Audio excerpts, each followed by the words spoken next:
Welcome, guys, back to the I Love Wrestling podcast. I'm Justin Woolwine. Nasty Nate. Pops' recording of this will be posted at the end of the video. He is not here in studio with us today, but we are here to review or to give our predictions, I should say, for Clash in Paris happening as we're recording tomorrow live in Paris. We will be doing a live stream for that later in the day, not live while it's happening, but later in the day. But we're going to go ahead and go through and give our predictions. We're going to start with Becky Lynch, the Intercontinental Women's Champion, versus Nikki Bella. Go ahead, Nate. Run us through it. What are you thinking? Okay. Well, I'm just gonna start off my prediction. Okay. For the winner of that match will be Becky Lynch. Okay. I think it'll just elevate her championship reign even more. After, be honest, she's beat Lyra twice. She's beat Bailey and Lyra. She's been recycling the same match with Lyra for a minute, and then she beat Bailey, and now I think that it's time for her to beat a veteran, I guess. She beat Natalya. She did beat Natalya. That did just happen.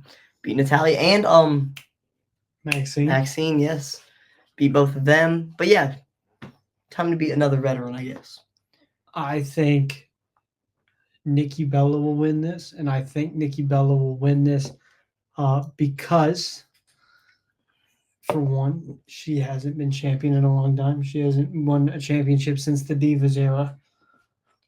This is her coming back, feeling like she's back into the flow of thing, the new regime, so to speak. I think it'll just be a nice change in pace, and I think it would be a way to get Becky Lynch away from the Intercontinental title, because I feel like Becky's good at her role, but I think that championship is getting stale, having the same 3 or 4 players in that game, so to speak. Just having Lyra, Bailey, Becky all kind of interchangeable as champion. Bailey obviously didn't win it, but she was there the whole time. I think it'd be a good change of pace. I think I'm just gonna throw this in there. I think person that we should put in that division, right? Mm-hmm. Ivy Nile. That's fair. She hasn't done nothing for a minute. Yeah. So I think Ivy Nile in that. Do you think she's next to go in that Intercontinental I think yes, to elevate her up to get to where the women's world title is. Okay. Because she's on Raw. So do you think? Okay. So in theory here, do you think Ivy's in a position where she's ready for a world title shot? Not right now. Okay. Because they haven't used her, really. So you're saying that she needs to get in the Intercontinental title picture so she can be to that level? Yes, to elevate herself. That makes sense. I think she could even have a match against Nikki where she squashes Nikki for the title. Because she's capable. That's insane. But she's capable. We're going to keep going. Okay. Up next, we got Rusev versus Sheamus. This is an old-fashioned Donnybrook match, which is like a street fight. You've seen some of them, haven't you? With Sheamus and Pete Dunne or Butch. They've had some. The Brawling Brutes had some with the Viking Raiders, things like that. Where they had the big wooden barrels and is that type of match? Yes. Okay. So Rusev and Sheamus have went back and forth. They both have one win against each other in this latest rivalry, and then a double count, and then a double count out.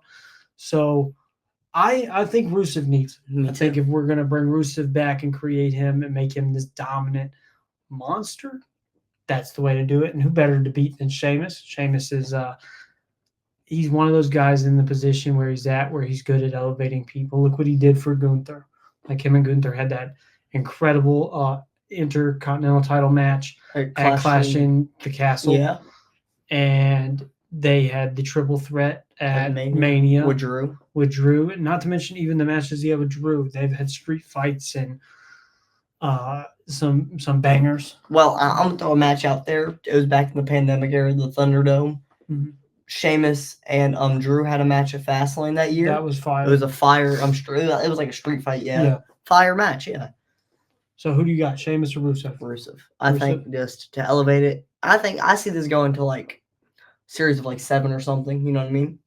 I see these going back and forth. Like even after. I think we was going to do like the best of 7 series. They had already had it, and the only reason I don't think they'll do a best of 7 or a best of series is because in the middle of it you had the double count out. which doesn't really make sense. I feel like if you was going to do a best of series, you would have had somebody win that and then tie it up one more time and then say, okay, we're either going to do a best of 5 and this is the tiebreaker, or we're going to do a best of 7. And whoever gets the next 2 wins the series. Okay. So I don't think we'll get a best of.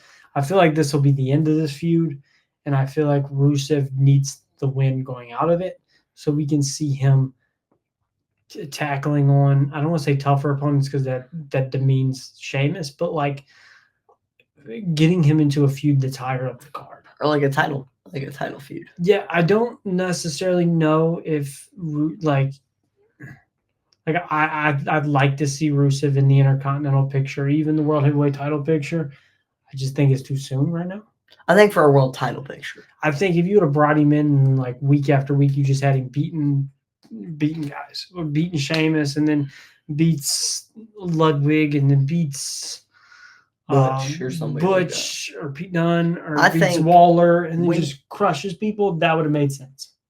I mean, he came in, crushed Otis, Then crushed Otis and Akira Tozawa, which is Otis is good, Akira is good, but if we're looking at the roster, they take the pinfall more than they pin somebody.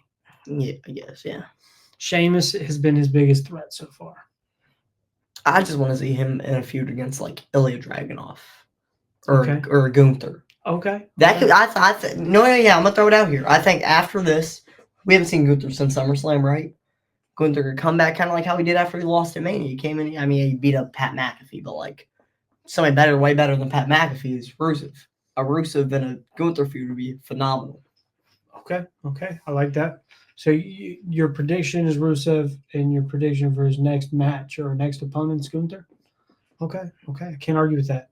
I'm going to throw out there, you know what, screw it. We'll have him go against whoever I don't feel like the feud between Dom and AJ Styles is over, but whoever walks out of that feud, Intercontinental Champion, I think Rusev will go against next. All right. Up next, we have the Tribal Chief, Roman Reigns, against the Tribal Thief, Bronson Reed, who walks out with the Ulafala and the Shulafala. I think that Bronson Reed will win. Okay. I think that it'll just be now think about it. This time Roman doesn't have a Jey Uso. Mm-hmm. And because Jay's occupied. Jay's occupied. Braun Breaker ain't doing nothing. Yeah, he has to recover from his Extreme Rules match on Raw, but by now he's probably recovered. Okay. So it's kind of a 2-on-1 if you think about it. Normally, any of the matches that involve a Bronson Reed or a Braun Breaker now is like a 2-on-1 normally. Got you. Because the rest of the people that would probably help a Roman or a Jey Uso in these situations is occupied in that fatal 4-way. Mm-hmm. So I think that Bronson Reed will end up. I think it'll be a phenomenal match, or it could be a squash match. Maybe Bronson Reed does go out there and squash Roman Reigns. Okay. It would be fire, but I think, and then also it's kind of also a 3-on-1 now because also the Wise Man will probably be out there. So I think Bronson Reed. Okay, I'm going to explain to you why you're wrong. Okay, my prediction is Roman Reigns, and my reasoning for Roman Reigns is because if Bronson Reed beats Roman Reigns, that squashes the feud between him and the Vision because he lost at the first guy climbing up the ladder. He's got to beat Bronson Reed, and then he's got to beat Braun Breaker to get to Seth Rollins. And obviously the end goal is Roman versus Seth. So, okay, let's say you're playing your Mortal Kombat or your Injustice. If you lose that first guy on the way to Doomsday or whoever's the final boss in this video game, do you get to continue on? No. Okay, so Roman Reigns has to beat Bronson Reed to fight Braun Breaker to fight Seth Rollins. It's the only way it makes sense. Then to fight Paul Heyman. No. He doesn't squash Paul Heyman? I don't think he'll fight Paul Heyman. There's no reason to fight Paul Heyman. That'd be funny. I mean, there is reason to fight Paul Heyman, but Paul Heyman's old man. Him taking one spear wouldn't hurt. That's crazy. He took an F5 throw on the down table. I think he's had enough. No, he is not. Paul Heyman's cool. Leave Paulie alone. He's a dirty boy. He's a dirty boy. Got it. Nate's analysis on Paul Heyman is he's a dirty He boy. low blowed my boy Punk. Okay, you liked it. And then low blowed Roman and You jiggled liked it around. That's weird. Okay, Up next, we have the SmackDown Tag Team Championship match. They're not called SmackDown Tag Team titles.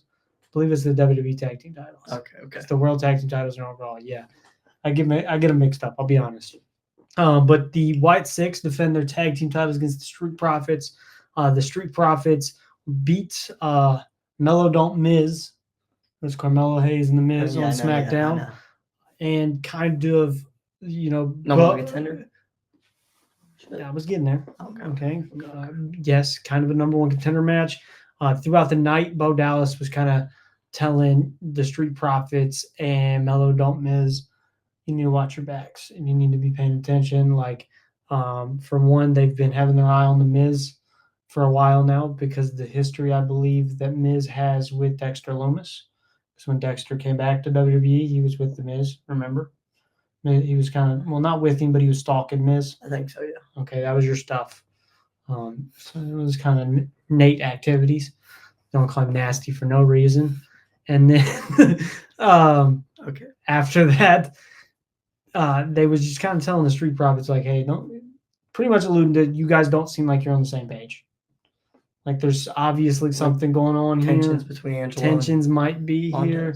And more or less planting the seeds for, hey, maybe there could be a breakup. Maybe there couldn't be a breakup. That'd be sad.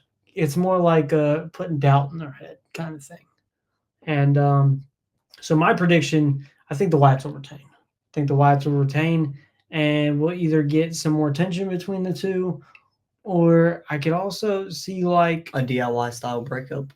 No, I wasn't going to say that. I was going to say a more of somehow it leading back to Carmelo Hayes and The Miz, just so they finally get their hands on The Miz. Somehow I see it leading back there. I don't know how we'll get there, but I feel like right now the main intention on the Wyatt Six is to get their hands on The Miz. All right. Go ahead. My prediction is opposite. I think the Street Profits will win. Okay. They need their win back after SummerSlam. Because like the Wyatt Six, they had everybody interfere at the end. Okay. People interfered. They cost everybody else the championships. You know what I mean? Mm-hmm. So I think that, and I just like the Street Profits. You know what I mean? Big fan of Montez and Angelo Dawkins. More Montez, but it seems like you're a 50-50 booking kind of guy. Like if somebody gets a win, the other guy's got to get his win back. Right. Not all the time. Every prediction we do, that's your prediction. He getting his win back. He got to get his win back. Okay. But yeah, you really enjoyed Vince McMahon level booking. That was his favorite thing, was back and forth, back and forth, back and forth. You liked it, didn't you? Hey, Vince McMahon was a marketing genius. Okay. But yeah, I think, and I just wanted to see him champion. Got you. Again. Got you. Up next, we have the Fatal 4-Way for the World Heavyweight Championship. Seth Rollins, CM Punk, Jey Uso, and L.A. Knight. Yeah. I'm going with Rollins. I think Rollins just cashed in Money in the Bank. It was kind of a important cash in because it's going to further that feud between Punk and Rollins. And I think that's where we're going after this. I think the natural progression is to obviously get that one-on-one big stipulation match between Seth and Punk. And I don't know if that's a Hell in a Cell. I don't know what that looks like, but it's got to be something brutal. It's got to be something crazy. And you're just taking my thoughts. I'm taking all your thoughts? Kind of. So where do you think Jey Uso and LA Knight stay in this? I think, well, my thing is just everybody has problems with each other in this match.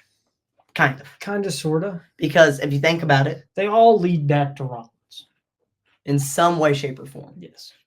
With LA Knight, it's Rollins faked the injury, cost him that match, and then he had him beat, kind of. It was Money in the Bank to start. Yeah, Money in the Bank. Yep. I forgot all about Money in the Bank. Money in the Bank. Yeah. Because he had his goons come out, attack LA Knight, stomped him, won the briefcase. Yes, and then the Saturday Night's Main Event, faked the injury. But yeah, so and then Jey Uso it dates back to Roman and the Shield, kind of his bloodline. Like Seth Rollins and the bloodline have always had problems, and Joseph was part of the bloodline. Okay, Nick. So it all leads back. And then Punk and Rollins, of course, and then Punk interfering with LA Knight's match. But yeah, and my prediction is Seth Rollins will come out on top. And after that, like I said, you were taking my thoughts. Some big stipulation with him and Punk, which I think Roman will cost him that match, cost Rollins that match, and it leads into a different, bigger feud against Rollins and Reigns. Okay, the only part about your prediction that I disagree with is the fact that I think Rollins and Punk needs a definitive finish.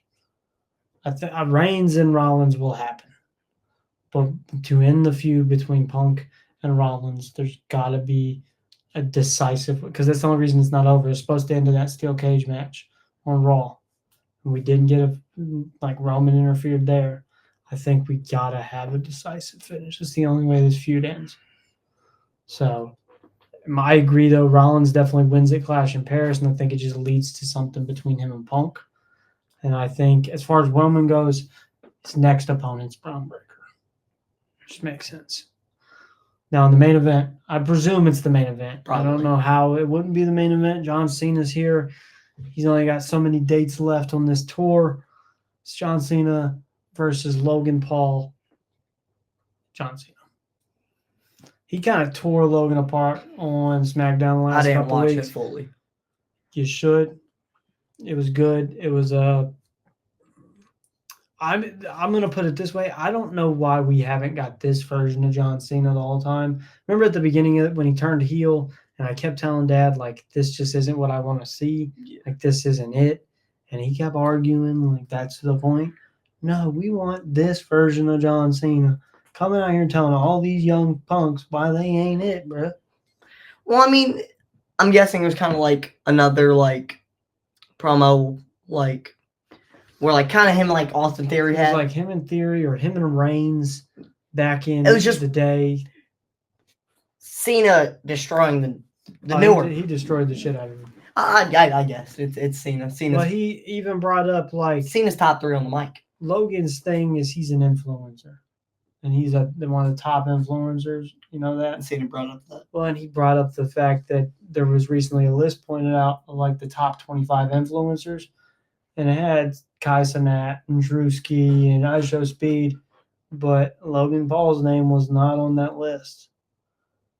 And that the only reason pretty much that he clings to the WWE is so he can maintain that little bit of fame and influence that he has left. Dang. He cooked him. I just think that Cena needs his win, especially also after SummerSlam. And this also dates back, though, to Money in the Bank. Mm-hmm. They tagged, and then in that match there was, like, where they would tag each other. Yeah, there was tension. So it just dates back to that, and it's just the veteran versus the newbie. Okay. Which the veteran will come out on top. And I think Brock will end up appearing again. Come out F5. Or I think even come out, go for an F5. Gets countered into an AA, you know what I mean? Okay. And then it'll set up. Turned? Yeah, then it'll set up for May. If what we've heard is true, the WrestlePalooza thing. It is true. It is true? It's true? Okay, I didn't know. I don't keep up with it. You probably should. You, like, literally do a podcast about WWE. Okay, but see, yeah, I think that it'll just lead into that. You know what I mean? Okay. And I think we'll see him on SmackDown. Like, he is supposed to be on SmackDown next week in Chicago. And that's next Cena week. Yeah, that's next week. All right. Yeah. And I think Brock's showing up to Chicago. If he does, I'm gonna be really upset. I wasn't able to buy them expensive ass tickets. But nonetheless, this is our predictions for Clash in Paris. Thank you guys for watching. Let us know in the comment section what you guys think, and we will see you tomorrow for Clash in Paris. See you tomorrow. Peace. Hey folks, Pops here from ILWPOD. We're doing our prediction videos for this Sunday's pay-per-view, or PLE, Clash in Paris. So first off, I'm going to start out with the Wyatt Six defending the tag team titles against the Street Profits. this all kind of just came into fruition here recently. We got Bo Dallas without the Uncle Howdy mask approaching the Street Profits and trying to put some dissension in the ranks. It seemed like on SmackDown in this match, I'm going to have to go with the Wyatt Six. I can see this causing the Street Profits to split up. So that is my prediction for the tag team title match. I'm going to go with the Wyatt Six, and I think it'll cause dissension in the Street Profits and lead to them splitting up. Next, we got Sheamus and Rusev. Now this one has been banger after banger after banger. So I expect a great match. Sheamus, I'm pretty sure, has one win. Rusev has one win, and then they have a DQ. So this will kind of be the tiebreaker for that. I expect a hard-hitting matchup, like a real hard-hitting matchup. And I think Rusev needs to win. I think he has to win, because if not, he just came back. This is like his first big feud. I just think he needs to win. I think it has to be Rusev if they're going to do anything with him this time around, which I hope they do, because I like Rusev as a talent. So my prediction for that one will be Rusev. Next, we got the women's IC title match. We got Nikki Bella and Becky Lynch. They've been building this up for a while. With the IC title being a new title, you know, we've had Lyra and we've had Becky. It's a new championship.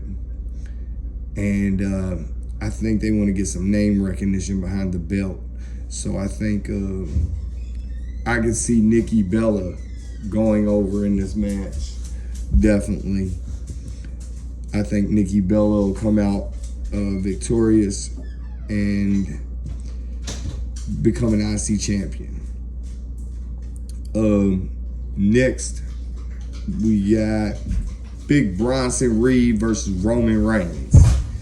And this one is going to be good. You know, Bronson has ran off with the shoes. He's got the shoe LaFala. It's going to be interesting. I am going to take Bronson Reed in this match. I think they can make him if they do it right. So I'm going to go with Bronson, because that's the way I hope they go. I think they can make him as a dominant heel, a big heel. At this point, if he goes over on Roman, but that's a toss-up. So we'll just have to wait and see, because Roman, that's going to be a hard win. But I would like to see him go over on Roman and build up maybe to a War Games type match for the Vision or Punk's or Rollins' Vision team, and maybe the guys that it has been terrorizing. Next, we got the world title match. It's a fatal four-way. We got LA Knight versus Jey Uso, main event, versus Punk versus Rollins. And this one's interesting because they're all intertwined. They've been intertwined for quite some time now. We got LA Knight and Punk having tensions. We got Rollins, the one who took the belt from Jey. Then we got Rollins intertwined with Punk and has been since Punk's return. And then we also have the Rollins and LA Knight colliding. So it's all going to be a whirlwind match. I see him putting on a great show. I'd love to see how it plays out. But if I had to pick a winner, I would say they're going to leave the belt on Rollins. I would definitely say Rollins walks out champion. I think to further storylines. I would like, though, to see LA Knight pull out a win or CM Punk. But if I had to predict, I would say it's going to be Seth Rollins. Okay, and then last but certainly not least, we got John Cena and Logan Paul. Now, this one's been interesting because, you know, Cena was heel they had Paul and him team up, and Cena has since turned babyface, turned back to the original John Cena, and I like it. He still does that heel type entrance where he has the ring announcer announce him as the GOAT. I think it's great. All the promos leading up to this has been really good. They've traded some jabs, and Logan Paul goes in looking at like he's the future of WWE. So he's saying he's going to be better than John Cena ever was, and then Cena firing back, telling him that wrestling isn't going to make him, but it's going to break him. I just think the promos were real realistic. Even last night on SmackDown, they did their promos in French. I really like it. I think the international version of WWE is awesome. I'm going to say Logan Paul goes over on John Cena and John Cena makes Logan Paul. That's my prediction for this video. I think Cena will put Paul over, and Paul will have ultimate bragging rights to move forward. Or Cena will beat him this time and they'll have one more matchup before Cena's last. But with Cena on such a time crunch, I see Logan getting the win this time around. Those are my predictions for Clash in Paris. I do want to say there's been a tragedy in the United States with the school shooting in Minneapolis, Minnesota. Prayers go out to all of them kids and their families. Just want to thank everybody for tuning into the podcast, and you have a blessed Saturday, and we'll see you tomorrow.